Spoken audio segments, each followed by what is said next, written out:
வணக்கம்.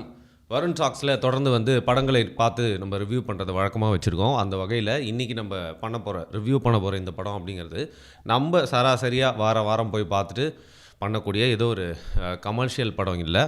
இந்த படம் பார்த்திங்கன்னா தமிழ் சினிமா, அதாவது சினிமா தியேட்டர்ஸில் ரிலீஸ் ஆகிருக்கா அப்படின்னு கேட்டிங்கன்னா ஆயிருக்கணும் நியாயமாக. பட் சில சூழ்ச்சிகளால் பார்த்திங்கன்னா தமிழ்நாட்டில் இருக்கிற தியேட்டர்களில், அதாவது ஒரு ப்ரொடியூசர் ஒரு படத்தை எடுத்து ரிலீஸ் பண்ணுறாரு அப்படிங்கிற பட்சத்தில் அந்த படத்து மூலிமா லாபம் வரணும் அப்படிங்கிற மாதிரி சில படங்கள் இருக்கும். பட் சில படங்கள் பார்த்திங்கன்னா இதில் லாப நோக்கம்லாம் பார்க்கல, இது மக்கள் அவங்க கண்ணு முன்னாடி கொண்டு போய் எப்படியா சேர்த்துடணும், திரையரங்கில் பார்த்திங்கன்னா ரிலீஸ் ஆகணும் அப்படிங்கிறதுக்காக இந்த படத்துடைய ப்ரொடியூசர் சுரேஷ் காமாட்சி அவர்கள் இந்த படத்தை வேறு யாரோ ஒருத்தர் இந்த ப்ராஜெக்டை எடுக்கிறாங்க. அதுக்கப்புறம் இந்த ப்ராஜெக்ட் ஸ்டால் ஆகுது. ஒரு சில வருஷங்கள் கழித்து நடுவில் புகுந்து பார்த்திங்கன்னா அந்த சுரேஷ் காமாட்சி அப்படிங்கிற அந்த ப்ரொடியூசர் இந்த படத்தை தன்னுடையதாக எடுத்துக்கிட்டு அதற்கப்புறம் சில லட்சங்கள்லாம் செலவு பண்ணி பார்த்திங்கன்னா லட்சங்கள் பைசா விடுங்க. அதற்கப்புறம் நிறைய முயற்சி செய்து இந்த படத்தில் திரையரங்கில் எப்படியாவது ரிலீஸ் பண்ணிடணும் அப்படின்னு பார்க்குறாரு. அப்படி பல முயற்சிகளுக்கு அப்புறம் சில சூழ்ச்சிகள் இந்த படத்தை எப்படியா ரிலீஸ் பண்ண விடாமல் தடுத்தாலும் கடைசியிலே இந்த படத்தை சென்சார்லாம் முடித்து திரையரங்கில் ரிலீஸ் பண்ணலான்னு பார்த்தா எவ்வளோ தெரியுமா? வெறும் 27 ஸ்க்ரீன் மட்டும்தான் தமிழ்நாடு முழுக்க இந்த படத்தை ரிலீஸ் பண்ணுறதுக்காக அலோவ் பண்ணியிருக்காங்க. அதற்கப்புறம் கண்டிப்பாங்க நான் ஏற்கனவே சொன்ன மாதிரி லாப நோக்கத்துக்கு இந்த படம் எடுக்கல, கஷ்டப்பட்டு எடுத்த படம் மக்கள்கிட்ட கொண்டு போய் சேர்க்கணும் அப்படிங்கிறத ஒரு நோக்கமாக வச்சுருக்கப்போ 27 ஸ்க்ரீனில் ரிலீஸ் பண்ணி என்ன ஆக போகுது? தமிழ்நாட்டில் இருக்கிற மக்களில் ஒரு சிறு தொகையினர் கூட போயிட்டு இந்த படத்தை பார்த்துட முடியாது. அப்படிங்கிற பட்சத்தில் பார்த்திங்கன்னா இந்த படத்தை ஓடிடி ப்ளஸ் அப்படிங்கிற ஓடிடி தளத்தில் இன்றைக்கி ரிலீஸ் பண்ணியிருக்காங்க. ஆனால் நம்ம இந்த படத்தை பார்த்திங்கன்னா ஒரு 1.5 மாதத்துக்கு முன்னாடியே போய் பார்த்துட்டோம். ஸோ அப்போ பார்த்துட்டு இந்த படம் ஜனவரி 1 ரிலீஸ் ஆகும் ரிவ்யூ பண்ணலான்னு வெயிட் பண்ணுறப்போ இந்த நேரத்தில் துரதிருஷ்டவசமாக தேட்டரில் ரிலீஸ் ஆகாமல் போயிடுச்சு. சரி, இப்போ என்ன தேட்டர் ரிலீஸ் ஆகலன்னா தேட்டருக்கு போய் தான் ஒரு படத்தை பார்க்கணுன்னு இல்லை. ஏன்னா இன்றைக்கி காலம் மாறி போச்சு. ஓடிடி தளத்தில் பார்த்திங்கன்னா நிறைய பேர் படத்தை டேரெக்டாகவே பெரிய படங்கள் கூட ரிலீஸ் பண்ணுறாங்க. அப்படி இருக்கிறப்போ இந்த படம் இது பட்ஜெட்டில் பார்த்திங்கன்னா சின்ன படமாக இருந்தாலும் கருத்தாக்கம், அதில் இருக்கிற கருத்து லேயர்ஸ், அது எந்த அளவுக்கு டெப்த்தான மெசேஜ் சொல்லுது, எதை பற்றி பேசுது, நம்ம தமிழகத்தின் அரசியல், தமிழர்களின் அரசியலை பற்றி பேசுகிறதுனால பார்த்திங்கன்னா இந்த படம் கண்டிப்பாக ஒரு பெரிய படம் தான். இதை நீங்கள் போய்ட்டு பாருங்கள், பார்த்துட்டு உங்களுடைய கருத்துன்னு அப்படிங்கிறத சொல்லுங்கள். சரி, பேசிக்கலி இந்த படம் எதை பற்றி பேசுது அப்படின்னு பார்த்தீங்கன்னா, ஒரு நாடு, எந்த நாடுன்னு தெரியல, அந்த நாட்டில் பார்த்திங்கன்னா 2 குழுக்களுக்கு நடுவில் சண்டை நடக்குது. இந்த ஒரு குழு பார்த்திங்கன்னா இராணுவமாக இருக்காங்க, இன்னொரு குழு பார்த்திங்கன்னா போராளி அமைப்பாக இருக்காங்க. அப்படி இருக்கிறப்போ இந்த சண்டை போடுறப்போ மாற்றி அது எந்த சண்டையாக இருந்தாலும் நல்லவர்களோ கெட்டவர்களோ நம்ம சைடோ இல்லை எதிர் சைடோ காயங்கள் அதிகமாகிட்டே இருக்கிறோம். இந்த வார் ஜோனில் பார்த்திங்கன்னா ஒருத்தங்களுக்கு மட்டும் ஸ்பெஷல் பவர்ஸ். அவங்க யாருன்னா ரெட் கிராஸ். உலகம் முழுக்க ரெட் கிராஸ்க்கு ஒரு ஸ்பெஷல் பவர் இருக்குது. 2 சைட்லேருந்துமே ரெட் கிராஸ் போயிட்டு ஒரு பேட்டில் நடந்து முடிஞ்சுது அப்படின்னா அங்கே இருக்கிற கேஷுவாலிட்டிஸ்லாம் எடுத்துகிட்டு அவங்கள பார்த்திங்கன்னா சிகிச்சை அளிப்பாங்க. அப்படி இருக்கிறப்போ அந்த ரெட் கிராஸ் அப்படிங்கிறவங்க யாரெல்லாம் அடிபட்டுருக்காங்களோ அவங்க எங்கால்கள், என்னுடைய குழுவை சேர்ந்தோம், என்னோட இராணுவத்தை சேர்ந்தோம்லாம் பார்க்க மாட்டாங்க. ஒரு உயிர் துடிச்சிட்டு இருக்குன்னா அதை பாதுகாப்பாக எப்படி திருப்பியும் அவங்கள உயிரை காப்பாற்றலாம் மட்டும் இல்லாமல் அவங்களுக்கு உடம்புல ஏற்பட்டிருக்கிற வலி எல்லாத்தையும் சரி பண்ணணும், முழுசாக சிகிச்சை அளிக்கணும் அப்படிங்கிறதா நோக்கமாக இருக்கும். இது உலகம் முழுக்க நடக்கிற பேட்டில்ஸில் இருக்கக்கூடிய ரெட் கிராஸ்க்கு உண்டான ஒரு சேலஞ்சுன்னு சொல்ல மாட்டேன், அவங்களுக்கு இருக்கிற ஒரு எலிஜிபிள் பவர்.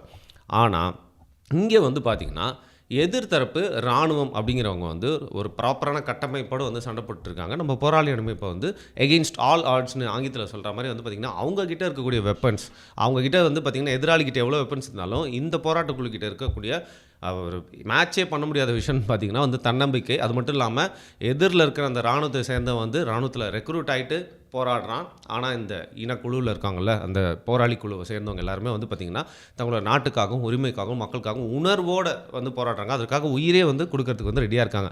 அப்பேற்பட்ட ஒரு போராளி பார்த்திங்கன்னா அந்த இராணுவ வீரன் எவ்வளோ எக்யூப்டாக இருந்தாலும் அவனோட ரொம்ப டேஞ்சர், ஃபைட்டிங் ஸ்கில்ஸில் ரொம்ப வேறு லெவலாக இருக்கான். இருந்தாலும் எந்த சண்டையாக இருந்தாலும் அங்கே பார்த்திங்கன்னா கேஷுவாலிட்டிஸ் ஏற்படுவாங்க. அப்படிங்கிறதுனால இந்த போராளி குழுவிலே ஒரு தனி செக்மெண்ட்டை வச்சுருக்காங்க. அந்த செக்மெண்ட் யாருன்னு பார்த்திங்கன்னா அவங்கள தனியாக கூப்பிடுறாங்க, பேர் சல்லியர்கள். அதை தான் இந்த படத்தோட ஒரு டைட்டிலாக வச்சுருக்காங்க. ஸோ இந்த போராளி குழுக்களில் ரெட் கிராஸ்ன்னு சொல்லிட முடியாது, அவங்களும் போராளிங்க தான். பட் பேசிக்லி அவங்களோட வேலை என்ன அப்படின்னு பார்த்திங்கன்னா அந்த பேட்டில் ஃபீல்டில் போராளிகள்லாம் உயிருக்கு போராடிட்டு இருக்காங்க, அவங்களுக்கு அடிபட்டுச்சு அப்படின்னா அவங்களை கூட்டு போயிட்டு சிகிச்சை பண்ணி திருப்பியும் அவங்கள பார்த்திங்கன்னா உயிர் பிழைக்க வைக்கிறது மட்டும் இல்லாமல் கொஞ்ச நாள்லேயே அவங்களுக்கு எல்லாமே சரியாகி பேட்டில் ஃபீல்டில் எந்த அளவுக்கு முன்னிறுத்த முடியும்னு பார்ப்பாங்க. இல்லைனா அவங்களுக்கு கை கால் போயிடுச்சு அப்படின்னா என்ன பண்ணலாம் அப்படிங்கிறதுக்கு ஏற்ற மாதிரி அந்த வார் ஜோன்லேயே பேட்டில் ஃபீல்ட்லேயே பார்த்திங்கன்னா பங்கர்ஸ்ன்னு சொல்லுவாங்க. நிறைய இடங்களில் குழிலாம் வெட்டி அங்கே சின்ன பலைகள்லாம் போட்டு வார் ஜோனில் எப்போவுமே பங்கர்ஸ்லேருந்து குண்டு வீசுவாங்க, பாதுகாப்பாக உட்காந்துப்பாங்க. பட் இந்த பங்கரில் போராட்டம், அதாவது சண்டை நடந்துக்கிட்டே இருக்கும்போது, லைவாக சண்டை நடந்துகிட்டே இருக்கும்போது இவங்க வந்து பார்த்திங்கன்னா அதெல்லாம் பொருட்படுத்தாமல் தங்களை உயிரோட துச்சமாக மன்னிச்சு ஒரு உயிரை காப்பாற்றணும் அப்படின்னு இவங்க எப்படி செயல்படுறாங்க? அப்படி செயல்படுறதுக்கு இவங்களுக்கு எங்கேருந்து ஊக்கம் வந்தது? ஒவ்வொருத்தரும் அந்த போராளி குழுவில் போய் இன்னொன்று அவசியம் இல்லை, ஒரு சாதாரண வாழ்க்கை வாழ்ந்துட்டுருக்கலாம். அப்படி சாதாரணமாக வந்து பார்த்திங்கன்னா அந்த போராட்டம் நிலத்தில் வாழ்ந்துட்டு இருக்க மக்கள் எப்படி அந்த போராட்டத்துக்குள்ளே இழுக்கப்படுறாங்க அப்படின்னா வந்து பார்த்திங்கன்னா வேறு வழியே இல்லை, நம்மளை போராட தான் வந்து கார்னர் கேட்டுன்னு சொல்லுவாங்க. அப்படி கார்னர் பண்ணுறப்போ நம்ம இனத்துக்காக போராளி குழுவில் சேர்ந்து எப்படி போராடணும் அப்படின்னு வராங்கன்றதெல்லாம் காட்டியிருப்பாங்க. அப்படி காட்டுறப்போவே அந்த சண்டை போடுற பிரிவு இல்லாமல் இப்படி மருத்துவம் கற்றுக்கிட்டு வந்து தங்களுடைய அந்த திறமையை வந்து பல உயிர்களை காப்பாற்றுறதுக்காக போராடுறாங்க. இது வந்து காட்டப்பட்டிருக்க விதம் அப்படிங்கிறது பார்த்திங்கன்னா உணர்வின் வழி.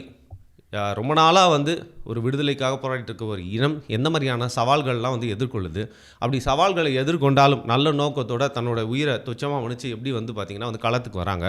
அப்படி களத்துக்கு வரப்போ அடக்குமுறை அப்படிங்கிறது வந்து கட்டவிழ்த்து விடப்படுது. அப்படி அடக்குமுறை கட்டவிழ்த்து விடுறப்போ நம்மளுக்கு மட்டும் இல்லாமல் நம்ம சுற்றி இருக்க ரத்த சொந்தங்களுக்கு எந்த மாதிரியான பாதிப்புலாம் ஏற்படுது அப்படிங்கிற வழியை வந்து பார்த்திங்கன்னா டைரக்டர் கிட்டு அவர்கள் வந்து சூப்பராக வந்து கடத்தியிருக்காரு.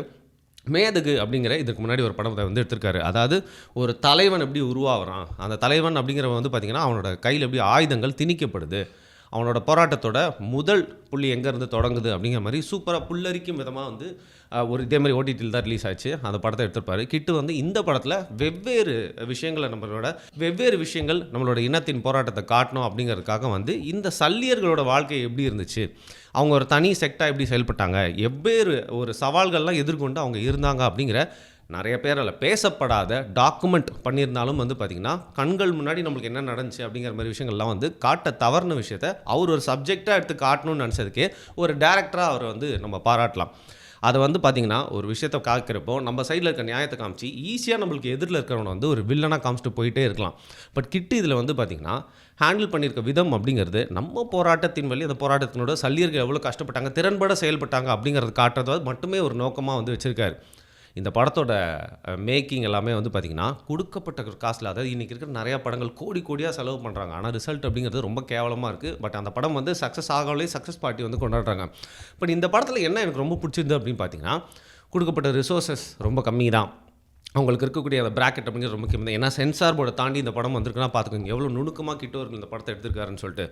அதெல்லாம் தாண்டி அந்த உணர்வின் வழியை வந்து அழகாக கடத்தினது மட்டும் இல்லாமல் இந்த படத்துலேயே நிஜமாக எனக்கு பிடிச்சது என்னன்னு பார்த்தீங்கன்னா கிளைமேக்ஸ் தான். ஒரு கிளைமேக்ஸ் அப்படிங்கிறது வந்து பார்த்திங்கன்னா முடிஞ்சிருச்சு, ஒரு கதையை படித்து முடித்த மாதிரி இதுதான் கருத்து அப்படிங்கிற மாதிரி இல்லாமல் கடைசியில் காட்டுற அந்த விதம் அப்படிங்கிறது உரிமை போராட்டம் அப்படிலாம் தாண்டி மனிதம் இந்த சல்லியர்கள் வந்து எப்படி மனிதத்தோடு செயல்பட்டாங்க அப்படிங்கிறது தான்.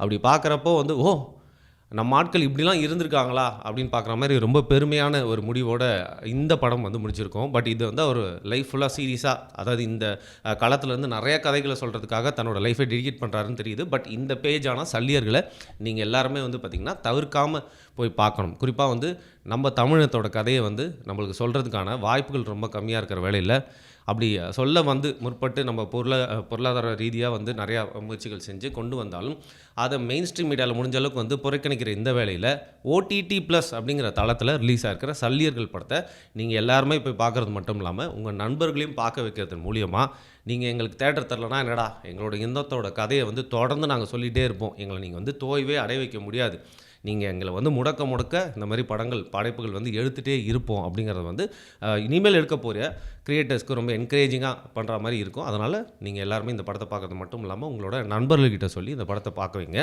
நீங்கள் நான் பார்த்த மாதிரி இந்த படத்தை பார்த்துருந்தீங்க அப்படின்னா உங்களுக்கு இந்த படத்தை பார்க்குறப்போ என்ன தோணுச்சு அப்படிங்கிறத மறக்காமல் கீழே கமெண்ட் பண்ணுங்கள்.